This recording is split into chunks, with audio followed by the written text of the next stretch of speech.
ஒரு வழியாக தீபாவளி முடிஞ்சிருச்சு. சாயந்தர நேரத்தில் டீ போட்டு குடிச்சிட்டு வெடி வெடிக்க ஆரம்பிச்சிட்டாங்க. வெடி வெடி கம்பி மத்தாப்பு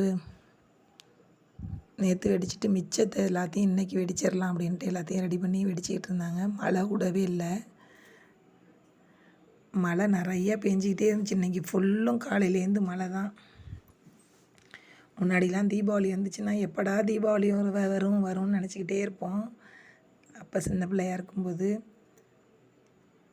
இப்போ தீபாவளி எப்படா போகும் வந்துட்டு போகும் அப்படிங்கிறதுக்கு வந்துருச்சு எல்லாமே. எல்லாருமே நிஜம்லேயே அதுமாரி தான் நினைக்கிறாங்க இப்போல்லாம். அப்புறம் நைட்டு சாப்பாடு ரெடி பண்ணியாச்சு. ரெடி பண்ணுறதுக்கு வந்தாச்சு. நைட்டு சாப்பாடு காலையில் இருந்த இட்லி எடுத்து வச்சு இட்லி உப்புமா எங்கள் வீட்டில் எல்லாருக்குமே பிடிக்கும். அதனால் இட்லி உப்புமா செஞ்சிடலாம் அப்படின்ட்டு இட்லி உப்புமாவுக்கு கடுகு கடலப்பருப்பு போட்டு வெங்காயம் பச்சை மிளகாய் கேரட்டு இருந்துச்சுன்னு ஒரு கேரட்டு போட்டிருந்தேன். பச்சை மிளகாவெலாம் எப்பொழுதுமே நைஸாக அறிய மாட்டேன். எல்லாத்தையும் எடுத்து பிள்ளைங்க வச்சுக்கிட்டு இருக்கோம். இதுனா நீட்டமாக இருந்துச்சுன்னா ஒன்றா இருந்தாலும் எடுத்து வச்சிடலாம் அப்படின்ட்டு இட்லி உதுத்து போடும்போது கையில் கொஞ்சோண்டு எண்ணெய் தொட்டுக்கிட்டு இது பண்ணால் நல்லாயிருக்கும். எல்லா இட்லிலையுமே எண்ணெய் பட்டிருக்கும்.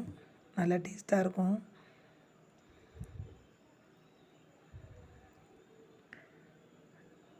நல்லா வெங்காயம் நல்லா வதங்கணும். நல்லா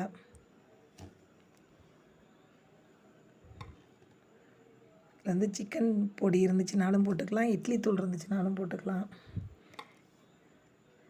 எந்த தூள் போட்டாலுமே போட்டதுக்கப்புறமேலு நிறையா அதில் கொஞ்சோண்டு எண்ணெய் ஊற்றணும். அதில் அப்புறமேலு மாவு எடுத்து ஆளுக்கு ஒரு தோசை இட்லி உப்புமா கொஞ்சம் வச்சுக்கிட்டு இன்றைக்கி நைட்டு சாப்பாடு முடித்தாச்சு. தோசைக்கு தக்காளி குருமா, இட்லி உப்புமாவுக்கு எதுவும் சைடிஷ் எதுவும் தேவைப்படாது. அதுலேயே வெங்காயம் கடலப்பருப்பு இருக்கிறதுனால. பிடிச்சிருந்தா லைக் பண்ணுங்கள்.